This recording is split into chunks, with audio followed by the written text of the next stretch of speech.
mon live soit béni dans le nom de Jésus-Christ.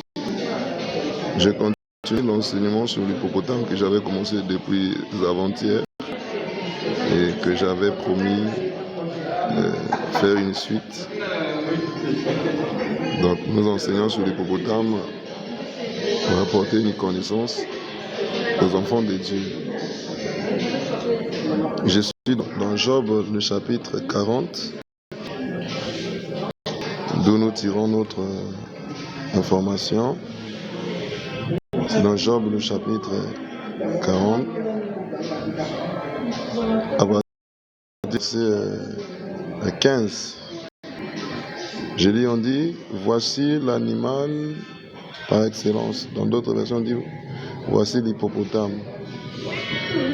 D'autres encore, le béhémoth. Ainsi on dit, vois l'animal par excellence que j'ai créé tout comme toi. Il mange de l'herbe comme un bœuf. Vois sa force est dans ses reins et sa vigueur dans les muscles de son ventre. Il raidit sa queue comme un cèdre, les nerfs de ses cuisses sont entrelacés. Ses os sont des tubes de bronze, ses membres sont pareils à des barres de fer. Il est le chef-d'œuvre qu'il a fait la pourvue d'une nuée. Il y trouve sa nourriture dans les montagnes, là où jouent toutes les bêtes sauvages. Il se couche sous les lotus. Il se cache dans les roseaux et les marécages. Les lotus le couvrent de leur ombre, les sols de la rivière l'environnent. Si le fleuve devient violent, il ne s'alarme pas. Si le Jourdain se précipite contre sa gueule, il reste confiant. Et c'est quand il a les yeux ouverts qu'on pourra l'attraper. Utilisera-t-on des pièges pour lui transpercer le nez? En fait, ici, je suis en train de parler de l'hippopotame. Si vous me recevez vos messages, un commentaire, message que vous êtes en train de m'écouter. Je suis en train de parler de l'hippopotame dans la Bible. La fois passée, quand j'ai parlé de lui, j'avais dit ceci. Que la force de l'hippopotame se trouve au niveau de ses reins. Et on a compris que les reins, selon le livre d'Éphésiens, le chapitre 6, que les reins représentent la vérité. C'est pourquoi nous étions partis dans le livre de Galates 3, 16 pour montrer que la promesse a été faite à Abraham et à sa descendance, pas aux descendants. Or, dans Hébreux, le chapitre 7, l'apôtre Paul dit qu'Abraham portait les 12 tribus d'Israël, donc ses enfants, dans ses reins. Et on a essayé d'expliquer que les chiffres des 12 apôtres, c'était donc la Jérusalem céleste avait pour fondement les 12 apôtres. Donc les 12 apôtres étaient les fondements. Du coup, on a compris que le chiffre 12, c'est le chiffre du fondement. Alors quand Abraham les portait dans son ventre, dans ses reins, selon Hébreux 7, il portait les fondements. Or, qui représente le fondement, c'est pas moi qui le dis, c'est l'apôtre Paul dans Éphésiens 2, 20. Il dit ceci, que l'Église est édifiée sur le fondement des apôtres et des prophètes, à savoir Jésus-Christ, comme la pierre angulaire. On ne se limite pas là, il va dans 1 Corinthiens 3, là où il dit qu'il a posé le fondement comme un sage architecte. Que chacun de nous fasse attention à la manière dont il bâtit dessus. Et il a dit qu'il n'est plus question de poser un autre fondement, parce que le fondement a été déjà posé, et il a expliqué que le fondement a été déjà posé, et ce fondement-là, c'est Jésus. Donc on a compris que dans les reins de l'hippopotame, il y avait la vérité. Et nous sommes allés dans Jean le chapitre 1er, Jean le chapitre 17, le verset 17, pour voir qu'est-ce qu'est la vérité. On a compris que la vérité, c'est la parole, parce que c'est Dieu qui dit, Jésus qui dit, Père, sanctifie-les par ta vérité, ta parole est vérité. Et si vous allez dans Apocalypse, je crois bien dans Psaume 119, si j'ai une bonne mémoire, Psaume 119, si vous lisez tout le chapitre, vous allez vous rendre compte qu'il y a un verset qui dit que la parole de Dieu a profondément la vérité. C'est pas moi, c'est Puissant qui le dit, la parole de Dieu a profondément la vérité. On a compris que la vérité c'est Jésus, la parole c'est Jésus. Parce que Jésus lui-même dans Jean 10 ici, Jean 14, merci. Il dit, je suis le chemin, la vérité, la vie. Donc Jésus était la vérité. Et Jean, il dit, il est la parole. Il est la parole. Au commencement était la parole était avec Dieu, la parole était Dieu. Et cette parole s'est faite chair, elle habita parmi les hommes. Donc on a expliqué que l'hippopotame a été créé à l'image de l'homme, tout comme l'homme. Et nous sommes allés typifier l'hippopotame à la personne d'Abraham comme le père, mais qui portait dans ses reins la vérité. Qui portait dans ses reins Christ, la parole, la promesse était dans ses reins. Et on a compris, quand on a expliqué ça, que l'hippopotame, c'est Dieu dans sa grandeur. C'est le Père. Et donc le Père, s'il restait seulement Père, l'homme ne serait pas sauvé. Parce que comme Moïse a dit à Dieu, marche avec nous dans le désert, le Seigneur a dit, si je marche avec toi, donc je vais tuer, éliminer tous ces hommes-là. Dieu refusait de marcher avec eux parce qu'il savait qu'en tant que père, il va sanctionner parce que le père, c'est l'autorité. Le père, c'est Dieu. Alors, on a compris que si Dieu restait seulement Dieu, aucun homme ne serait sauvé. Alors, il fallait que Dieu devienne corps. Ça, c'est Éphésiens. Hébreux, le chapitre 10, après le verset 5. Tu n'as voulu ni holocauste, ni offrande, ni sacrifice, mais tu m'as formé un corps. Puis Psaume 132, et je crois bien aussi le 139 ou 139 comme ça, le répète que c'est David qui dit que Dieu le tissait encore. Donc David était un type de Jésus. Alors tu m'as formé un corps. Qui parle que tu m'as formé un corps? C'est Jésus qui est en train de dire que Dieu lui a formé un corps dans lequel lui, Jésus, devait se cacher. C'est ça de l'hippopotame à l'homme. Donc si Dieu restait seulement l'hippopotame, parce que l'hippopotame est un animal qu'on ne dompte pas. Ok? Alors l'homme ne serait pas sauvé. Il fallait que Dieu devienne l'homme. Qu'il se fasse corps pour apporter le salut à l'humanité.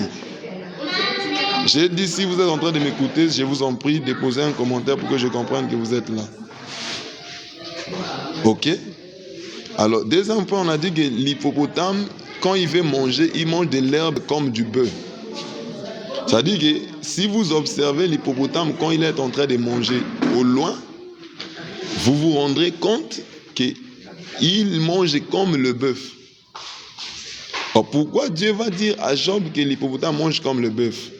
Je retourne d'abord dans voici l'hippopotame que j'ai créé comme l'homme, à qui j'ai donné le souffle de vie comme l'homme.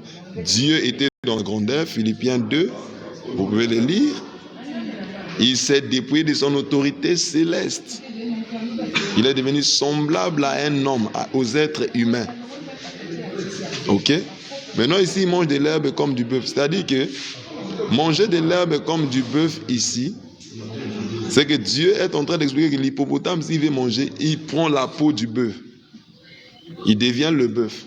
Or, que représente le bœuf dans la Bible? 1 Corinthiens, le chapitre 9, même dans le livre de Timothée, vous pouvez voir ça. Vous allez également dans Deutéronome 25.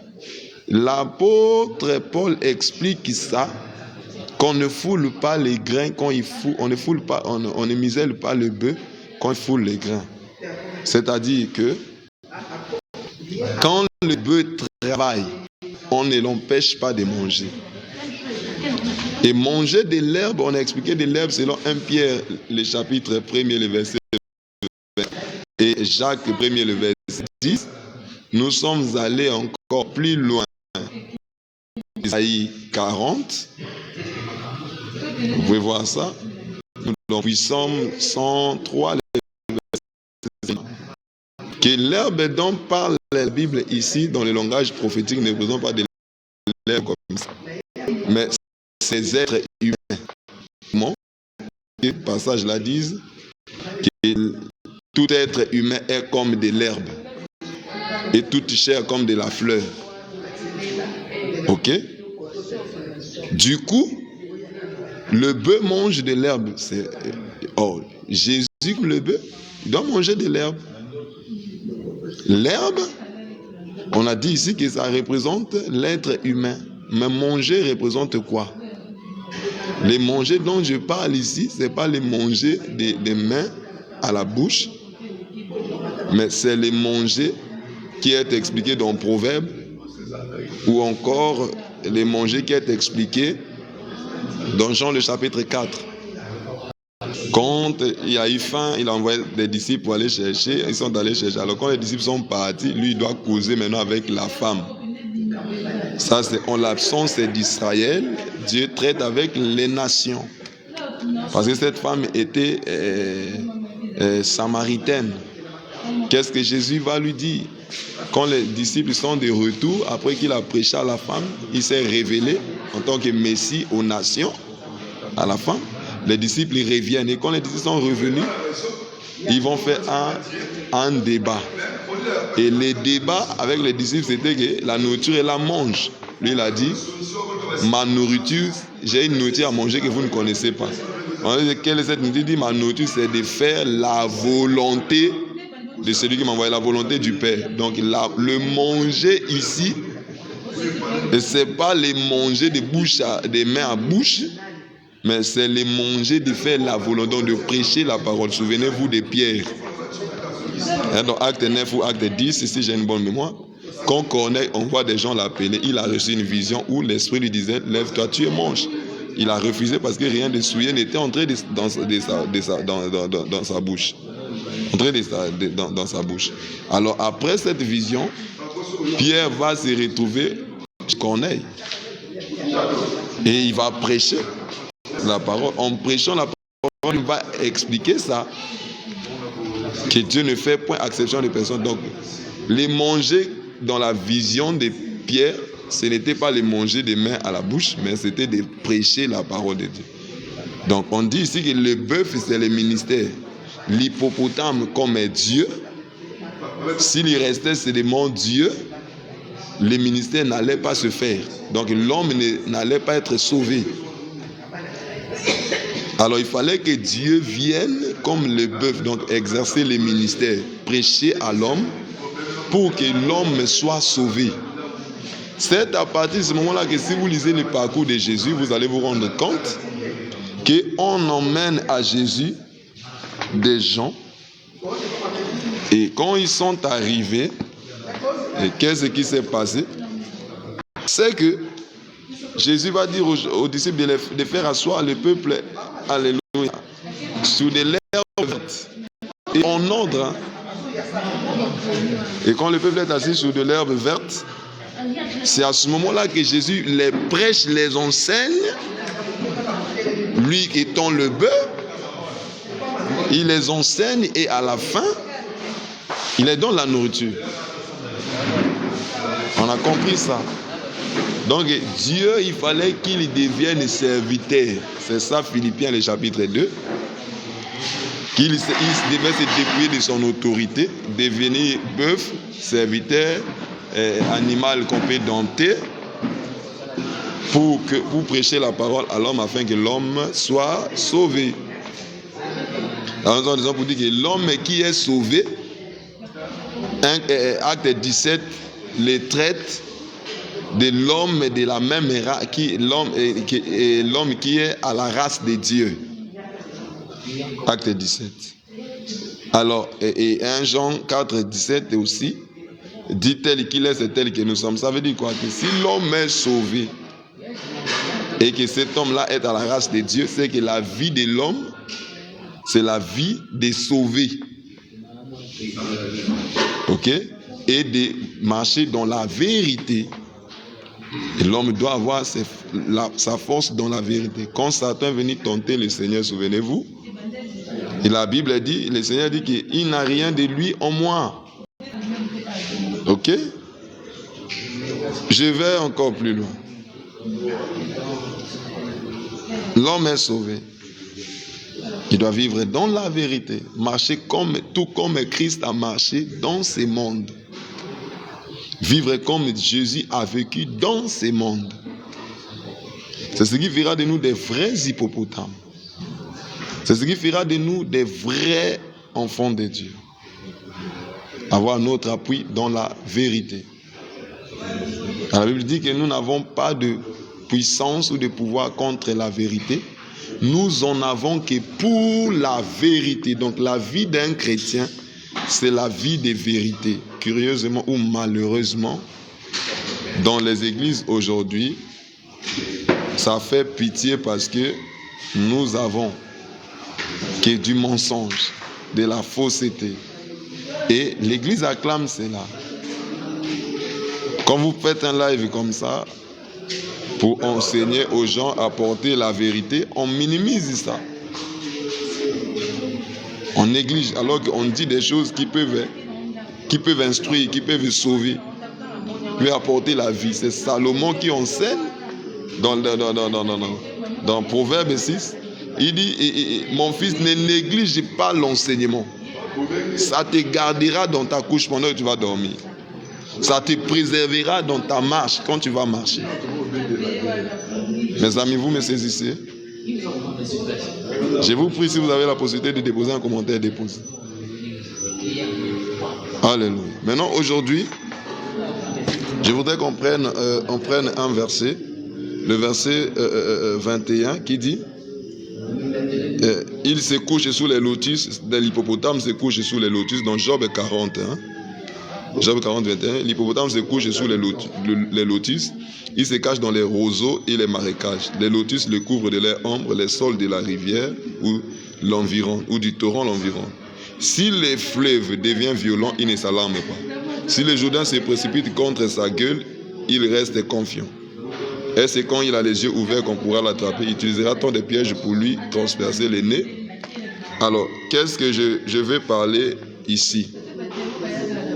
Les études que nous avions faites dans Ésaïe 44, le verset 4, vous allez étudier les sols du torrent comme les peuples. Donc les sols du torrent, comme c'est un plant, je ne sais pas si on dit une plante, c'est une plante, un genre de plante comme ça. Ça représente les peuples. Ok? Et les roseaux, les lotus aussi sont des fleurs qui sont comme des plantes. Alors, on dit les roseaux. Vous allez étudier les roseaux. Les roseaux représentent les nations. Si vous étudiez cela dans la Bible, parce que l'Égypte a été traitée des roseaux devant Israël. Et les marécages, les eaux. Si vous allez dans Apocalypse va vous dire que les eaux, ce sont les nations, les peuples. Apocalypse 17, les nations, les peuples, etc. Les langues. Ok? Le fleuve, j'avais étudié également le fleuve. Ésaïe 59. L'ennemi viendra comme un fleuve. Donc les fleuves ici, c'est l'image de l'ennemi. Ésaïe 8. Les fleuves, c'est le roi d'Assyrie avec ses puissantes eaux. Le roi d'Assyrie et son peuple. Je suis d'abord en train de vous donner les significations. Après, on va expliquer ces versets-là. Ok? Maintenant, on dit que l'hippopotame se couche sous les lotus. Il se cache dans les sols de la rivière ou du torrent. Il se cache dans les roseaux et les marécages, voilà. Et les lotus le couvrent de leur ombre, les sols de la rivière l'environnent. Si nous disons que les lotus sont comme des fleurs, alors que déjà hier, j'avais déjà expliqué que les fleurs, l'herbe ou les fleurs représentent l'être humain, comme j'avais parlé tout à l'heure. Ici, on va nous dire clairement que on nous dit clairement que l'hippopotame se couche sous les lotus, donc sous les fleurs, l'herbe. Sous l'herbe, les fleurs, j'ai dit ça comme ça, il se cache dans les roseaux et les marécages. J'ai dit que les roseaux représentent l'Égypte et les rois d'Égypte. Vous pouvez vérifier ça dans les Écritures parce que je n'ai pas besoin de vous donner toutes les références. Mais je vais vous donner ça quand je reviendrai pour un autre live. Et les eaux, les petites eaux. On dit que les lotus le couvrent de son ombre, le sol de la rivière. Donc, l'hypopotamie, selon Apocalypse 17, et que les eaux représentent les nains. Ok? Que l'hippopotame se cache dans le monde. Mais pas seulement dans le monde comme ça. Il est dans le monde. Je vais dire ça comme ça. L'hippopotame est dans le monde. Mais il se cache sous l'ombre des lotus.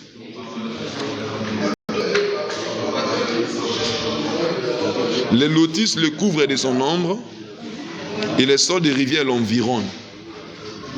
C'est-à-dire, si j'ai dit que Ésaïe 44, verset 4, explique que les sols des torrents, des rivières, et c'est le peuple de Dieu, et les lotus les couvrent de leur ombre, on comprend que l'hippopotame se cache au milieu de son peuple. Ou encore dans son peuple, mais au milieu du monde. Il est dans son peuple, mais au milieu du monde. Dans le monde. Il est là où est son peuple, mais dans le monde. Alors, quand vous observez seulement ces eaux, ces marécages, ces eaux, et vous n'allez pas comprendre que l'hippopotame est sous ces eaux-là. Vous ne pourriez pas comprendre. Quand vous observez les lotus, les sols du torrent, vous ne serez pas à mesure de dire que l'hippopotame se cache là. Maintenant, l'hippopotame se cache là. Il faut bousculer. Il faut déranger les lotus. Il faut déranger les sols du torrent. À ce moment, vous comprendrez que l'hippopotame est là. Parce que c'est un animal très affreux qui engendre la peur. Ok? Et qu'est-ce que je vais dire dans un langage plus simple? Paul dit: j'ai été crucifié avec le Seigneur. Et si je vis, ce n'est plus moi qui vis, mais c'est Christ qui vit en moi. Christ vit en lui comment? À tous ceux qui l'ont reçu, à tous ceux qui croient en son nom, Jean 1. Elle leur a donné le pouvoir. Donc la parole a donné le pouvoir de devenir enfants de Dieu. Lesquels qui ne sont nés ni de la volonté de la chair, ni de la volonté du sang, ni de la volonté de l'homme, mais de la volonté de l'esprit. Oh, c'est beau. Et Paul dit que ce n'est plus moi qui vis, mais c'est Christ qui vit en moi. Donc l'hippopotame est là. Christ qui vit en moi. Moi, je ne suis pas au ciel. Spirituellement, oui. Parce que je suis assis avec lui, dans la présence du Père. Mais dans la chair, je suis dans le monde. Je suis au milieu des nations. Et étant au milieu de ces nations, Dieu vit en moi. Je marche avec Dieu. Je me déplace avec Dieu. Maintenant, quand les fleuves, écoutez, il dit au verset 23, que si le fleuve devient violent, il ne s'alarme pas. Si les Jourdains suivent, il reste confiant. C'est-à-dire, donc Christ est en moi. Je n'aurai pas peur des fleuves qui vont s'alarmer. En d'autres termes, Ésaïe dit quand l'ennemi viendra comme un fleuve. Ésaïe 58 dit le roi d'Assyrie sera envoyé avec ses puissantes eaux des fleuves. Aïe, ça c'est Ésaïe 8. Donc le roi d'Assyrie venait pour dominer Israël. Venait comme un ennemi. Le fleuve est comme l'ennemi. S'il se lève, moi en tant qu'un lotus, un sol du torrent, je n'aurai pas à craindre parce que là où je suis, sous moi, là où je suis, j'ai pour fondement l'hippopotame.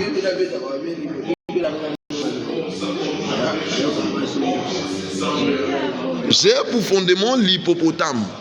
Entre termes, que ma force, ce n'est pas en moi, je suis en train de croître, j'ai grandi. Ma force, ce n'est pas en moi, ma force, c'est en celui qui me fait grandir. Paul a dit là dans 1 Corinthiens, je crois 3, hein? Je ne sais pas si c'est 3. Il dit Apollo, j'ai sémé, Apollo a arrosé. Mais attendez, on va lire ça. 1 Corinthiens 3. Attendez, j'aime lire, reprendre l'écriture avec précision. 1 Corinthiens 3. 1 Corinthiens 3. Voilà. 1 Corinthiens 3, voilà. Je suis au verset 6. 1 Corinthiens 3, verset 6. Il y avait une discorde, hein, il y avait une discorde en Israël. Et à cette époque-là, une discorde plutôt à Corinthe, entre les disciples, à Corinthe. Paul dit ceci. J'ai planté, Apollo a arrosé, mais c'est Dieu qui a fait grandir. Ainsi, ce n'est pas celui qui plante ni celui qui arrose qui compte, mais Dieu qui donne la croissance. Vous comprenez? Vous comprenez? Donc, que ce soit celui qui plante ou celui qui arrose, ça compte pas. Mais ce qui compte, c'est la personne qui fait grandir. Vous voyez? Donc, Dieu nous fait grandir et nous sommes construits sous lui. Il est notre force. Il est la force de l'hippopotame. Donc, je dis quoi? Je suis en train de dire ceci. Que quand vous voyez l'hippopotame, vous pouvez les voir, vous pouvez voir les sols du torrent ou les lotus, les fleurs qui représentent l'herbe comme de l'homme, les plantes comme de l'homme, les sols du torrent comme l'homme, le peuple de Dieu, au milieu des nations, au milieu du monde. De loin, on peut tout dire, on peut se moquer de nous, on peut rien dire. Mais quand on veut mettre la main sur toi, à ce moment, l'hippopotame caché en toi va se lever. Parce que quand vous bougez les eaux, les sols là sont tout au long des bords, au bord des rivières, et les sols du torrent sont dans les rivières, là où se cache l'hippopotame. Quand quelqu'un va se lever pour couper un lotus ou un sol du torrent, c'est à ce moment-là que l'hippopotame va se lever pour l'agresser, pour l'attaquer. C'est là où Paul dit, la Bible dit que si le fleuve devient violent, il ne s'alarme pas. Il ne s'inquiète pas de sorte que le fleuve devient violent. Vous voyez? La force d'un chrétien se trouve en Dieu. La Bible dit quand l'ennemi viendra comme un fleuve, l'Esprit de l'Éternel le mettra en fuite. C'est Dieu qui va chasser, qui mettra en fuite. Ok? C'est pourquoi dans Deutéronome, je crois 8, 9, quand il parle à Israël que vous allez entrer à Canaan, il dit, je crois 7, hein, Deutéronome 7, que lui-même Dieu va chasser les 7 nations. Ok? Parce que Dieu était l'hippopotame au milieu de son peuple. Quand il marchait, Dieu était là comme l'hippopotame. Et quand on attaquait Israël dans les déserts, la force de Dieu se démontrait. Ok? Nous sommes les lotus et les sols du torrent, le peuple de Dieu, au milieu des nations. Dieu n'est pas loin de nous, il est en nous. Il est caché en nous. C'est Paul qui le dit, ce n'est plus moi qui vis, c'est Christ qui vit en moi. Et qu'est-ce qu'il dit par la suite dans 1 Corinthiens, le chapitre 1er, le verset 27, si j'ai une bonne mémoire, il dit que Christ est en nous, c'est l'espérance de la gloire. Voilà, Dieu en nous, c'est l'espérance de la gloire, parce que Christ, c'est Dieu, le oint. Ok? Mais aujourd'hui, remarquez, combien de chrétiens s'inquiètent-ils au sujet de leur vie, au sujet des combats qu'ils rencontrent, au sujet de l'adversité, au sujet des vagues, des eaux qui s'élèvent. Parce que les gens ne comprennent pas qu'ils ont l'hippopotame, qu'ils ont Dieu avec eux. Alors Paul dit, et je crois, puissant si j'ai une bonne mémoire, avec Dieu, nous ferons des exploits. Et c'est lui qui écrasera nos ennemis. Dans ma version, on dit nos adversaires. Alléluia. Je m'en vais encore plus loin pour te montrer l'hippopotame. On prend Moïse, Exode 2, 3, le verset 3. On va jeter Moïse, le placer dans un coffre et le mettre au bord de la rivière, au milieu des roseaux. Ça, c'est Moïse. Dès sa naissance, Dieu explique Moïse comme l'hippopotame qui se cache dans les rivières au milieu des roseaux. Donc Moïse était là, comme un hippopotame. Et la fille de Pharaon, quand on viendra prendre Moïse, elle dit, et en lui donnant le nom, elle dit, je l'ai tiré des eaux. Donc Moïse était l'hippopotame dans l'eau. C'est pourquoi on le plaça là où il y avait des roseaux, au bord de la rivière. Et quand Moïse sort, on dit, je l'ai tiré des eaux. Là, il n'est plus l'hippopotame dans sa forme d'hippopotame naturel, mais il devient hippopotame dans le langage spirituel comme l'être humain. On revient au premier verset.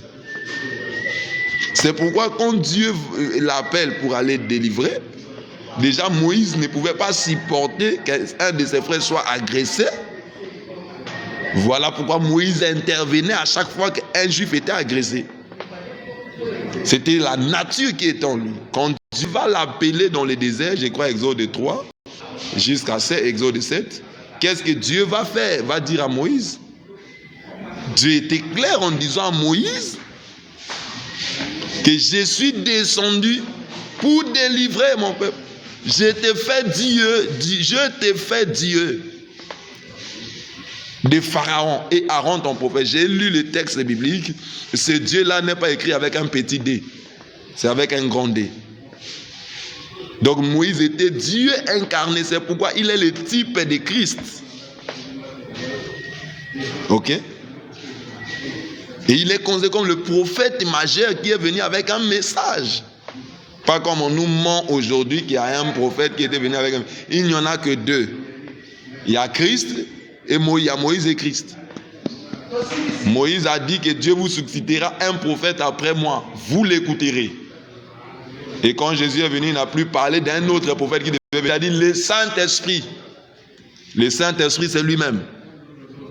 Il n'a plus annoncé un autre prophète qui devait venir. Donc tous les prophètes qui viennent selon Éphésiens le chapitre 4 sont des prophètes qui ont reçu l'esprit de Christ, qui opèrent par l'esprit de Christ. Déjà, même dans l'ancienne alliance, 1 Pierre 1, à partir du verset 10, ici j'ai une bonne mémoire, les prophètes qui ont prophétisé, touchant la grâce qui vous était réservée, et qui prophétisaient avec l'esprit de Christ qui était en eux, ont fait de ce salut l'objet de leurs recherches et de leurs investigations. On comprend que même Moïse il prophétisait par l'esprit de Christ qui était en lui. Il avertit le peuple en disant que Dieu va vous donner notre prophète. Moi, je crois 18, Deutéronome 18, hein? Je crois Deutéronome 18, c'est moi mémoire. Vous devez l'écouter. Après Jésus, il n'y a plus un autre grand prophète majeur. Il n'y en a pas. Il n'y en a pas. Ok? Donc Moïse, comme l'hippopotame, Dieu va descendre pour expliquer qu'il est l'hippopotame dans Moïse. C'est pourquoi Moïse, en face des eaux de la mer Rouge, il n'a pas tremblé comme le peuple tremblait. Il va dire au peuple, gardez le silence. Vous voyez? Parce que l'hippopotame ne s'alarme pas devant le fleuve. Et même devant le fleuve prophétiquement, Pharaon, parce que Pharaon, je l'ai dit, il est expliqué comme les roseaux, et son Égypte comme les roseaux. Moïse ne s'est pas alarmé devant lui. Moïse avait de l'assurance, parce qu'il connaissait sa nature et il connaissait le Dieu en qui il a cru. Il avait écouté Dieu. Il avait la nature de l'hippopotame en lui. Ok? Regardez la marche de Moïse. C'était lui l'hippopotame. Donc, nous, comme des enfants de Dieu, nous n'avons pas à trembler devant les épreuves. Parce que Jean dit, petit enfant, vous avez vaincu, vous êtes plus fort. Vous avez vaincu le monde. Vous avez vaincu, car celui qui est en vous est plus fort. Celui qui est en vous est plus fort que celui qui est dans le monde. Les sols du torrent, les lotus, toi et moi. Nous formons l'église dans ce monde. L'église est encore sur la terre et va être enlevée. Spirituellement, nous sommes assis avec Christ. C'est ça, Colossiens et Éphésiens. Ok? Donc, nous n'avons pas à attendre devant les épreuves. Dieu m'a abandonné. Dieu m'a dit. Mais qui t'a dit que Dieu donne? Qui t'a dit? Si tu ne comprends pas qu'il y a l'hippopotame et tu es de sa race, tu ne dois pas trembler devant les épreuves. Tu ne dois pas fuir les combats. Regardez la nature de l'hippopotame. Il a une nature encore très puissante que j'aime, qui n'est pas mentionnée ici. C'est que l'hippopotame marche à contre-courant d'eau. C'est-à-dire que lui, si les eaux descendent, lui monte. Donc il affronte les courants d'eau. Pourquoi? Souvenez-vous que Jésus, quand il est venu, il n'a pas fui la croix. Il a affronté la croix. Il a affronté les épreuves qui étaient écrites à son sujet. Ok? L'hippopotame. Pendant que nous marchons, nous devons avoir de l'assurance que nous sommes les sols du torrent, Ésaïe 44, 4, que nous sommes les lotus, les fleurs, les plantes. Ésaïe 40, que notre force est dans le Seigneur. C'est pourquoi un jour Jésus parle aux disciples, il dit, ne craignez point le monde, je les ai vaincus. Ne les craignez point, je les ai vaincus, j'ai vaincu le monde, j'ai vaincu le monde, ne craignez point.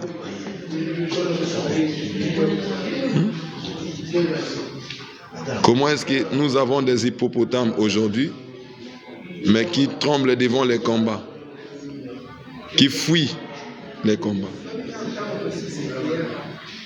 qui fuient les combats. Je vais vous montrer, j'avais promis que je parlerai de ça, que si vous lisez les textes bibliques, on dit que Dieu qui a créé l'hippopotame, il lui a donné une épée. Je vais expliquer ça ce soir ou demain. Quand vous voyez mon live, connectez-vous. Ok? Donc, ma soeur, mon frère, tu n'es pas n'importe qui. Et ton appui, c'est en Dieu. Ok? Ta force, c'est en Dieu. Dieu dans la vérité, Dieu comme la vérité. Ok? Tu n'es pas celui qui doit trembler parce qu'un problème t'est arrivé. Tu n'es pas celui qui doit avoir peur parce qu'on a dit. Qui a dit? Ok? Et que dit la parole de Dieu pour toi. Pourquoi je vous prêche ce passage? C'est parce que si vous lisez l'écriture, vous suivez les enseignements des gens aujourd'hui, il y a un évangile de peur. Un évangile de peur qu'on nous prêche aujourd'hui dans les églises.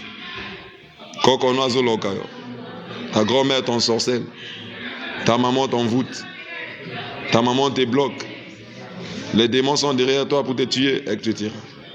Mais on ne prêche pas l'évangile de la croix.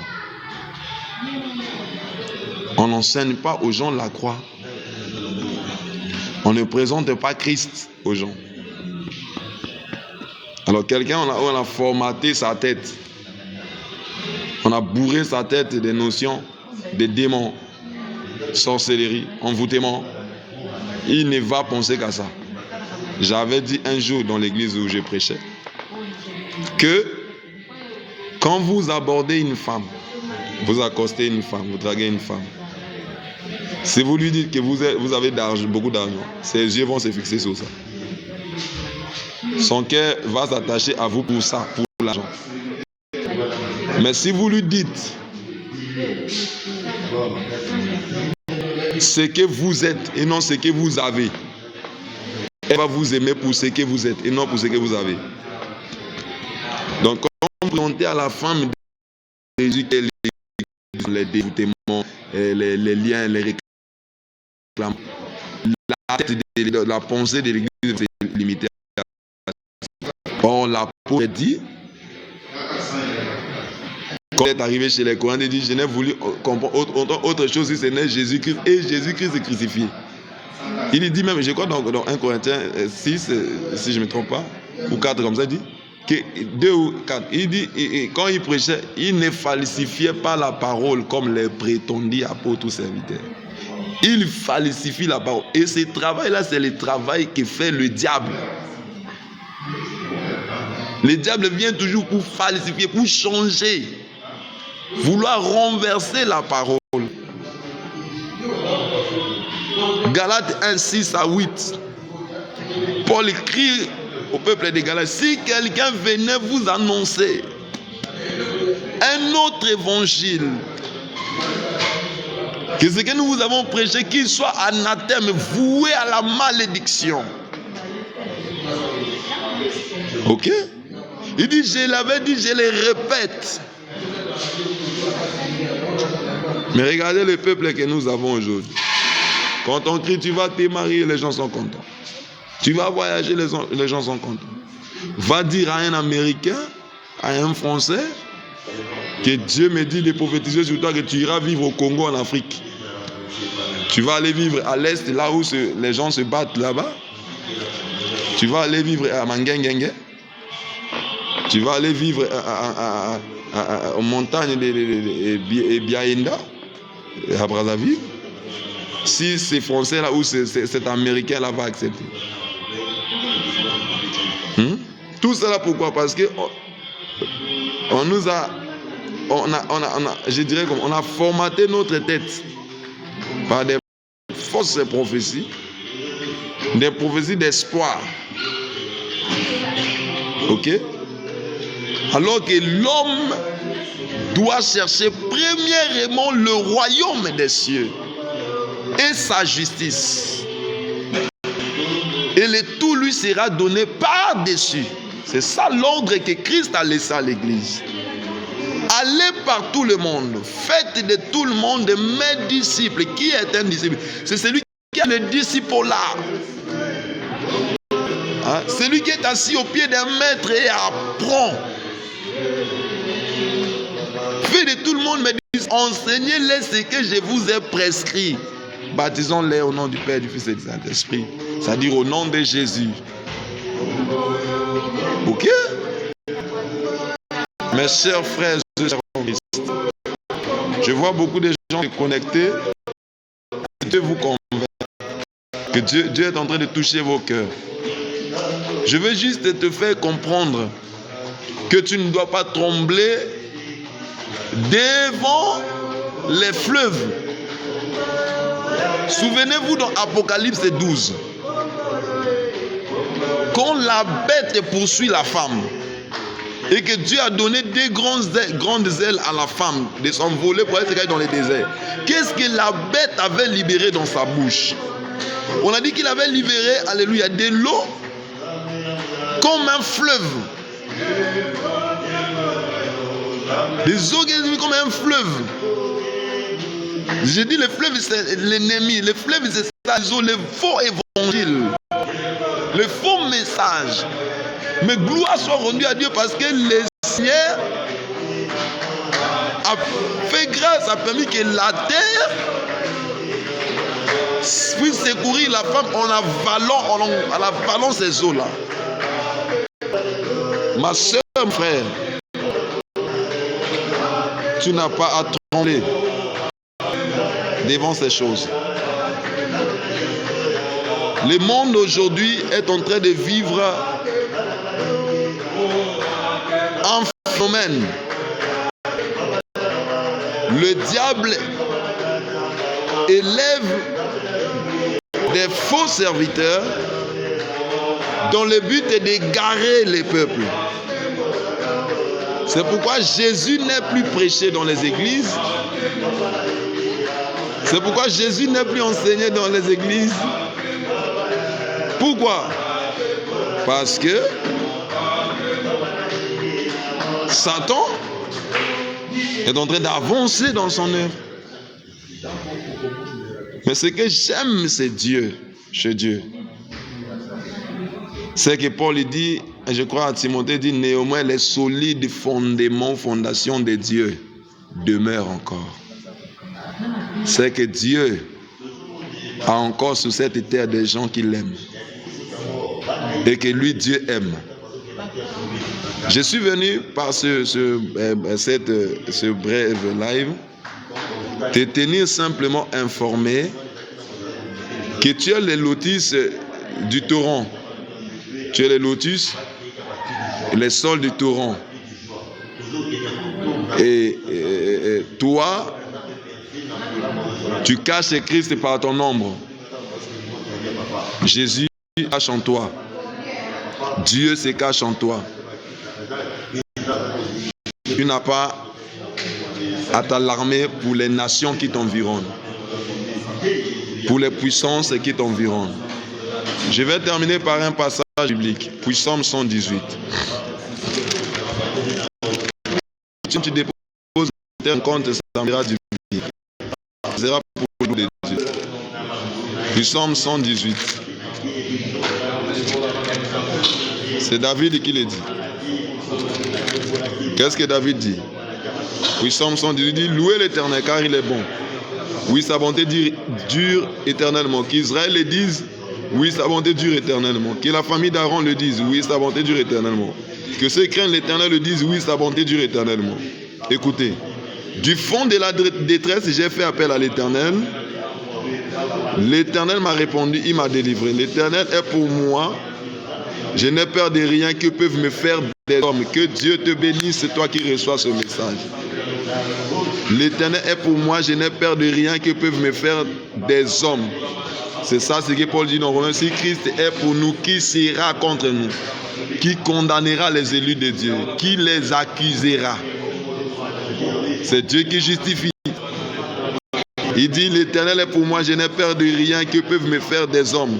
L'Éternel est mon secours et je regarde mes ennemis. Mieux vaut chercher un refuge dans l'Éternel, mettre votre confiance dans l'homme. Mieux vaut chercher un refuge dans l'Éternel que de mettre votre confiance dans des grands. C'est la partie qui m'intéresse le plus. Toutes les nations m'entouraient. Ça, c'est le sol du torrent qui parle. David comme le sol du torrent, comme un enfant de Dieu. Il dit, toutes les nations m'entouraient, m'environnaient. Au nom de l'Éternel, je les taille en pièces.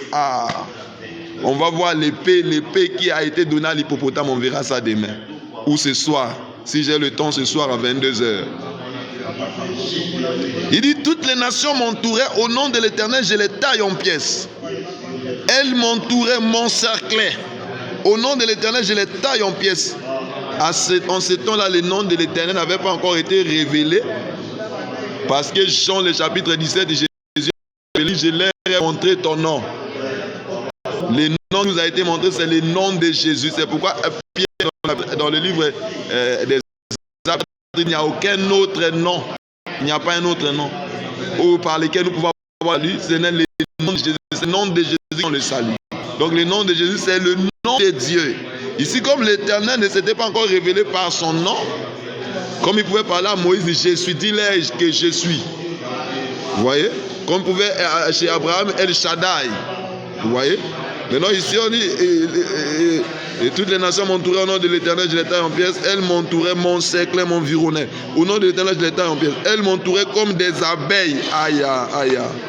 Elles s'éteignent comme un feu de ronce. Au nom de l'Éternel, je les taille en pièces. Vous voyez? Tu me bousculais pour me faire tomber, mais l'Éternel m'a secouru. J'aime ça. Aïe. J'ai dit que la force de l'Éternel, c'est l'hippopotame. C'est la vérité.